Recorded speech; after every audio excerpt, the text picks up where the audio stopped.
En el caso de la modificación del PRMS 100, creo que hay un retroceso grave. Si venía el Estado con los PEDUC desarrollando una norma de la cual tenían avanzado el 90%, no hay razón por la cual otra norma, que es más simple, que vuelve atrás, como ya lo he dicho, aparezca después y se apruebe antes.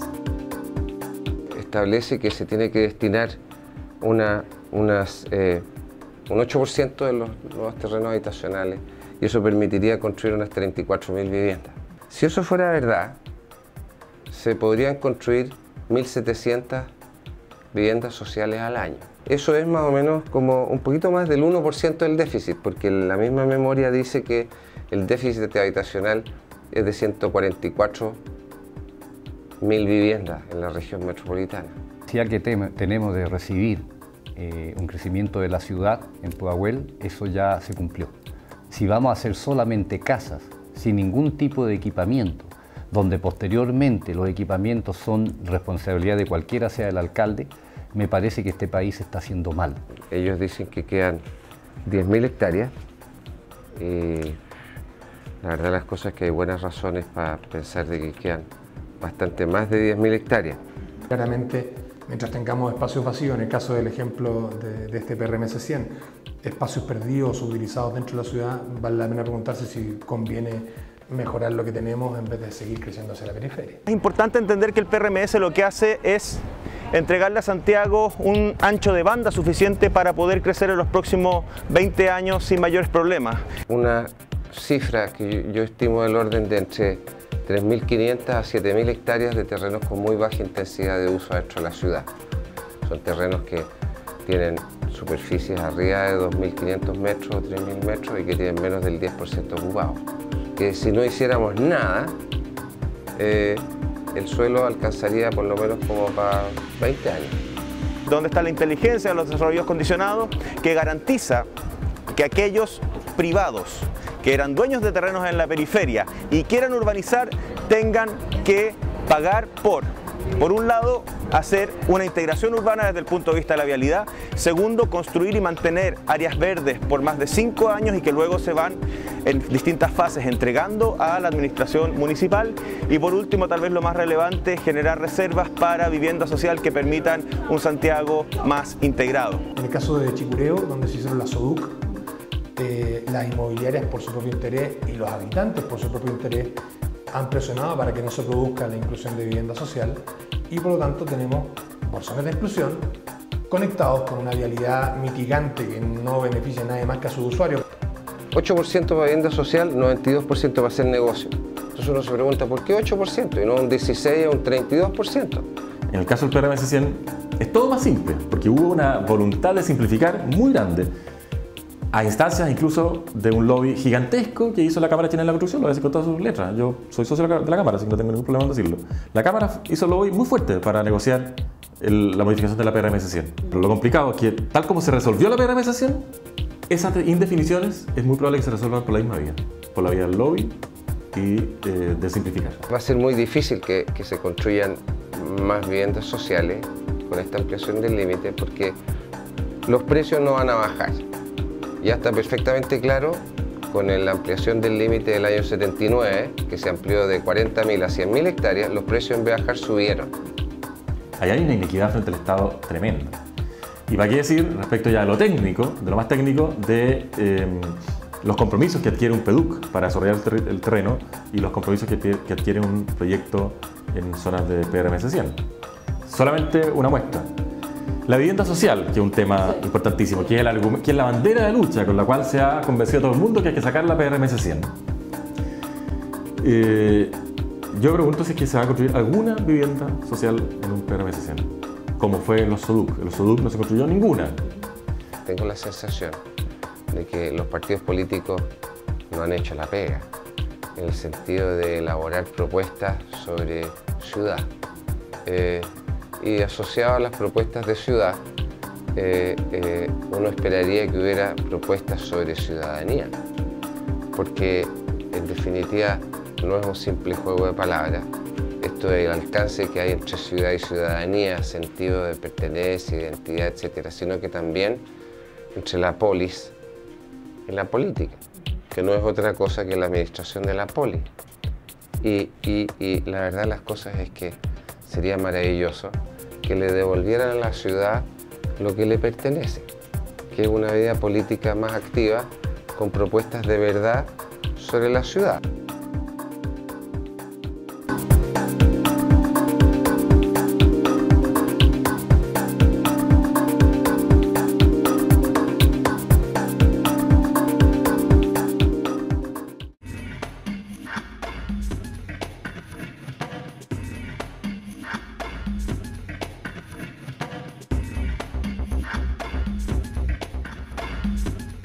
La movilidad en la ciudad es un derecho ciudadano de poder acceder mejor al territorio, y acceder mejor al territorio también a sus equipamientos, su infraestructura, sus servicios. El tema del transporte es también una responsabilidad estatal. Entonces muchos se asustan porque dicen, no, todo lo quieren estatizar. O sea, desde nuestro punto de vista, lo que queremos estatizar son los derechos. Nosotros tenemos derechos. En el proceso de crecimiento y estructuración de la ciudad, el transporte público tiene un papel fundamental, muy importante, y la combinación de modos de transporte debe ser muy bien estudiada y definida para que la malla tenga una cobertura eficiente para la ciudad. Tenemos una alta concentración de líneas de Transantiago en el centro de Santiago, o estos troncales que llegan al centro de Santiago, pero con muchas dificultades de abastecerlo a partir de los ramales, que son los que surten de población desde los sectores populares hacia estos troncales. Las comunas periféricas de Santiago no tienen infraestructura ni vial, ni de paraderos, ni de seguridad. Los grandes buses articulados entran difícilmente dentro de las poblaciones. No hay una unidad de visión en el Estado respecto de la extensión urbana. Lo que el Ministerio de la Vivienda piensa en un momento es distinto a lo que piensa 5 años después. Pero mucho más grave, lo que piensa en un momento no tiene nada que ver con lo que piensa el Ministerio de Transporte o lo que piensa el Ministerio de Obras Públicas. Si no se ejecutan las obras de áreas verdes en un periodo de tiempo X, esos terrenos pueden ser desafectados. Por lo tanto, similar cosa podría pasar con los planes de autopistas o de vialidad que dice el plan traer consigo, o de ampliación de trayectos de micro que pasan por el lugar. Se desarrolla el modelo PRMS-100, sobre el cual no se hizo estudio estratégico de transporte de la escala sino que se hizo un cálculo de capacidad general. Se trazaron las vías y después se reparten proporcionalmente, dice la norma, en las superficies que se van a desarrollar. Pero claramente uno le mete número y se da cuenta que las mitigaciones que van a pagar los PRMS-100, los terrenos que se van a desarrollar en PRMS-100 viales, son absolutamente insuficientes. El papel de la autoridad hoy día es bastante pasivo en ese sentido, podría ser mucho más activo, y me refiero no solo al fomento del transporte público a través de su eficiencia propia, sino que también al desincentivo del transporte privado a través de leyes que están durmiendo en el Congreso, como la ley de tarificación vial, que es una de las vías con las cuales podemos controlar o desincentivar el uso del transporte privado por sobre el público. Se construyeron las autopistas antes que el Transantiago, y esto incidió muy negativamente en el transporte público, dado que en el lapso de un par de años en que las autopistas funcionaran sin un transporte colectivo eficiente a su lado, mucha gente se bajó del bus para subirse al auto, y esa gente ya no vuelve a subir al bus. El sistema de transporte público en la ciudad es clave, tan clave que influye a quienes lo utilizan como a quienes no lo utilizan. La gente está acostumbrada a decir, bueno, si no puedo utilizar la micro, me compro un auto, y claramente es la alternativa, ¿no?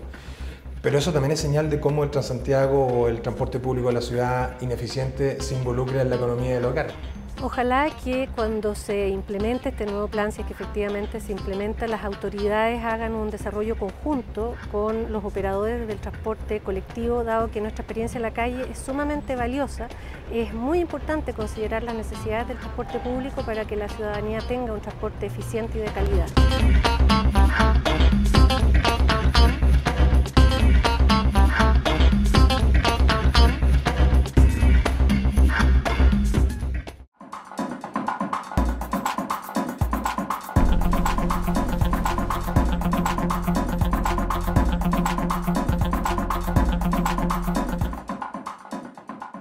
Creo que el plan regulador debiese ser visto desde el punto de vista social, porque la experiencia que nosotros tenemos como Fundación Mi Parque es que no basta decir por plan regulador que es un área verde, porque lo que importa es decir que efectivamente por plan regulador es un área verde, y es un área verde exitosa. La PRMS-100 tiene varios aciertos. De partida, la voluntad de simplificar. Yo creo que eso sí es bueno hacerlo siempre, que se pueda y siempre que se haga bien. Segundo, el aporte en áreas verdes. Si bien tiene problemas de resolución, el aporte en cantidad de áreas verdes me parece que es un avance. De las 10.000 hectáreas que van a cambiar su uso de suelo de rural a urbano, del orden de las 2.500 de esas 10.000 hectáreas van a estar asignadas para que se consoliden áreas verdes y deforestación, en las mismas zonas en donde van a cambiar los usos de suelo. El 25% está hecho en base a una teoría. ¿Cuál es el tipo de área verde que me va a construir y dónde me va a construir esa área verde? Ciudad Los Valles, que no es Pedú. Ahí tengo entendido que el proyecto abarca aproximadamente unas 4.000 viviendas. Pues bien, ahí tenemos como 14, 15 metros cuadrados de área verde. Fíjate lo que recién hablo, de no coordinarse, de no tomar decisiones en conjunto, porque después si están en bien nacional de su público, quien debe mantener eso es el municipio. Si de verdad existiera un interés por generar áreas verdes,